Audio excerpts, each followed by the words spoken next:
La BCE qui a donc confirmé hier l'arrêt de son programme d'achat d'actifs d'urgence pandémique. On s'en souvient, doté de 1850 milliards d'euros, fin programmée donc. C'est officiel pour mars 2022. Bonjour John. Bonjour David. John Plassard pour la Banque Mirabeau. En même temps, on se dit qu'annoncer la fin d'un programme luttant contre la pandémie alors qu'on a des contaminations qui s'envolent un peu partout en Europe, on se dit que c'est quand même, ça peut paraître en apparence un peu bizarre ou un peu à contretemps, même si ça l'est pas d'un point de vue monétaire.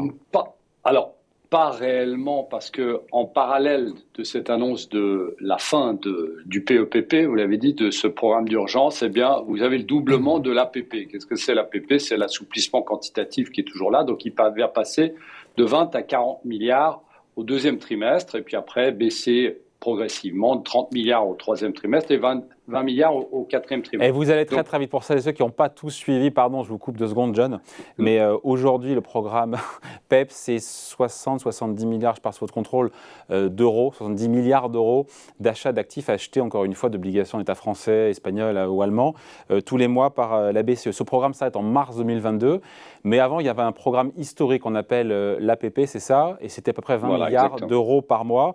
Pour ne pas refermer complètement trop rapidement le robinet monétaire, la BCE a choisi cet entre-deux pour éviter quelque part un sevrage trop rapide des marchés, c'est ça, hein? Exactement, et aussi donner un message. C'est-à-dire que si on ne laissait pas mourir de mort naturelle ce fameux programme d'urgence, eh bien, les investisseurs et la communauté financière auraient pu se dire qu'il y a un problème beaucoup plus important que prévu et qu'en fait, il va falloir repousser les aides, notamment sur ce programme d'urgence qui avait, comme vous l'avez dit, une durée, donc mars 2022, et donc la BCE allait à contre-temps de toutes les autres banques centrales qui, elles, sont en train de normaliser leur politique monétaire. Donc, on le répète, le PEPP, ce programme d'urgence, s'arrête en mars de l'année prochaine. Et puis, vous l'avez dit, le programme historique qu'on appelle APP, de soutien à l'économie, va être légèrement monté. Donc, si vous voulez, en termes de vase communicant, c'est presque la même chose, sauf que après ce fameux programme APP va baisser. Alors, ça a été vu quand même comme un premier message, je dirais, de la Banque centrale européenne sur le fait qu'on commence légèrement à penser à la normalisation. Ça n'a rien à voir avec la Banque centrale anglaise qui, hier, a augmenté ses taux, et ça n'a rien à voir avec la Réserve fédérale américaine. Vous en avez déjà parlé sur le plateau, David, cette semaine, qui, elle, a annoncé qu'il y aurait trois hausses de taux l'année prochaine et qui allait accélérer la baisse de cette aide. On peut quand même parler de virage monétaire de la part de la BCE, même s'il est moins prononcé et brusque, entre guillemets, que celui de la Fed ou même de la Banque centrale anglaise, la BOE, qui a augmenté ses taux directeurs de, je crois, de 15 points de base.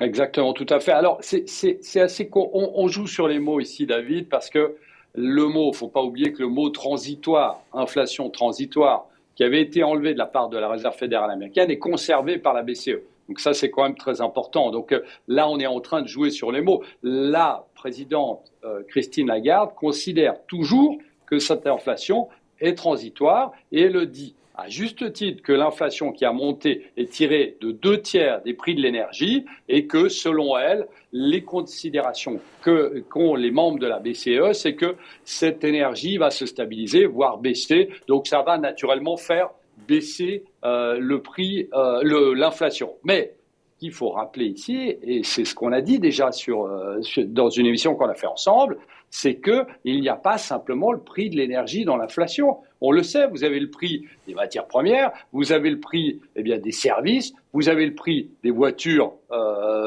neuves et des voitures d'occasion, notamment aux États-Unis, vous avez le prix de l'immobilier qui a monté, vous avez d'autres choses et aussi vous avez ce goulot d'étranglement qui provient des pays asiatiques, qui font monter les prix face à une demande et une offre qui est contractée. Une demande plus haute que l'offre. Donc on est quand même dans une situation où la Banque centrale européenne, une nouvelle fois, même si elle est un tout petit peu plus hawkish, donc c'est-à-dire un peu plus faucon, prend des risques en donnant des anticipations de hausse de l'inflation qui sont toujours sous les 2%, c'est-à-dire qu'elle a dit, pour être très concret, que cette année, l'inflation en zone euro serait de 1,4%, l'année prochaine de 1,9%. L'inflation en zone euro, de combien?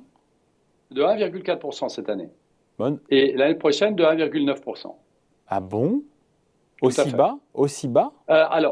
Oui, alors il faut voir que c'est le cumul. Hein. On sait par exemple qu'en Allemagne, il y a beaucoup plus d'inflation, mais que l'année prochaine, ce serait 1,9%. Donc, sachant qu'on qu'est-ce qui va se passer ici? On part aujourd'hui de 4,9%. Aujourd'hui, en zone euro, on a 4,9% d'inflation. Tout à fait.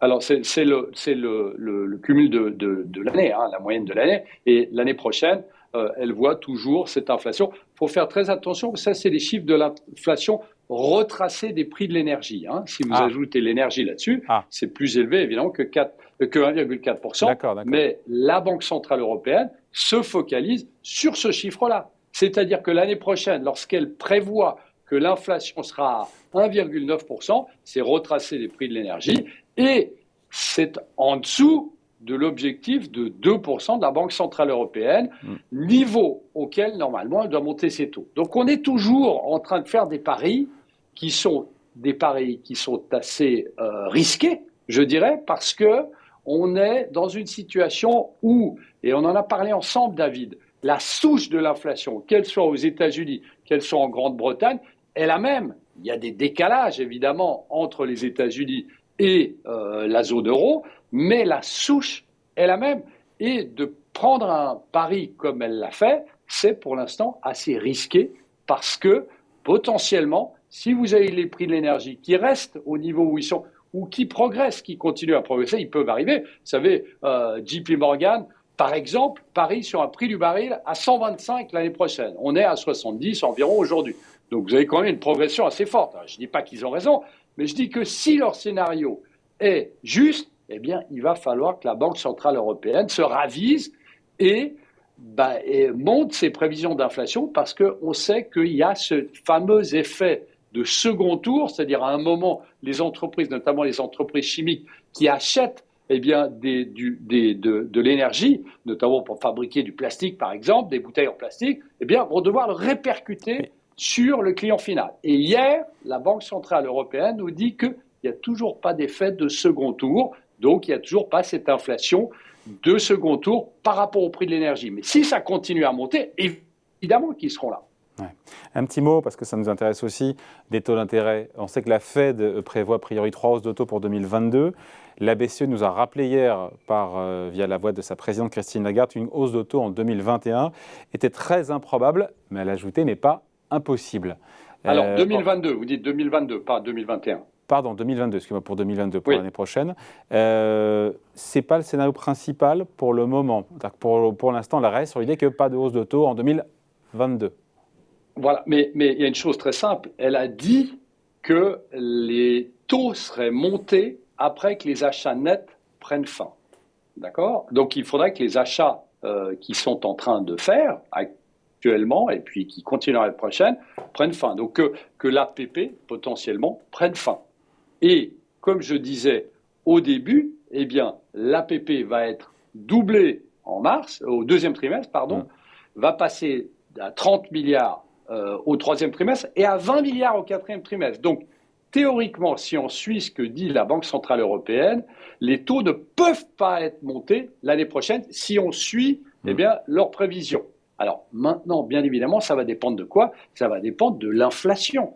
Parce que si on voit que l'inflation continue à progresser ou reste au niveau dans lequel ils sont aujourd'hui, bien évidemment, les projections de la Banque Centrale Européenne vont être modifiées. Et évidemment, potentiellement, cet APP dont on a parlé, cet APP pourrait être réduit avant, si besoin était, pour pouvoir monter les taux. Mais évidemment, ce n'est pas encore dans les prévisions de la Banque Centrale Européenne. D'où le pas impossible, d'où le improbable, mais pas impossible. Elle s'est laissée une porte de sortie. Voilà, exactement. C'est ce qu'on appelle, en fait, aux États-Unis, on appelle ça la flexibilité.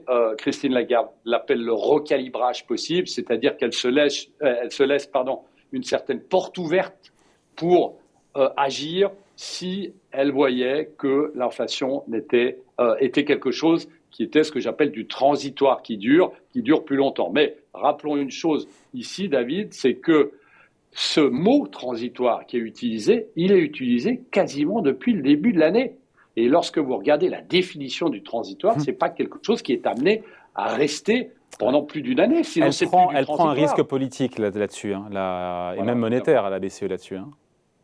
Oui, exactement. Il y a évidemment des tensions politiques très fortes au sein de la Banque centrale européenne. On sait que les membres, les pays du Nord, dits du Nord, c'est-à-dire l'Allemagne, veulent absolument que la Banque centrale européenne normalise. Les pays dits du Sud, c'est-à-dire l'Italie, l'Espagne, par exemple, ne veulent surtout pas. Ils veulent toujours qu'il y ait cette aide pour que leur économie fortement endettée puisse repartir à un moment ou à un autre. Donc là, on voit qu'il y a un combat et on sait très bien que l'importance du prochain patron ou de la prochaine patronne de la Bundesbank, c'est-à-dire de la Banque centrale allemande, va être très important parce que potentiellement, il pourrait peser sur les décisions, en tout cas sur la pression qu'il mettrait sur Christine Lagarde.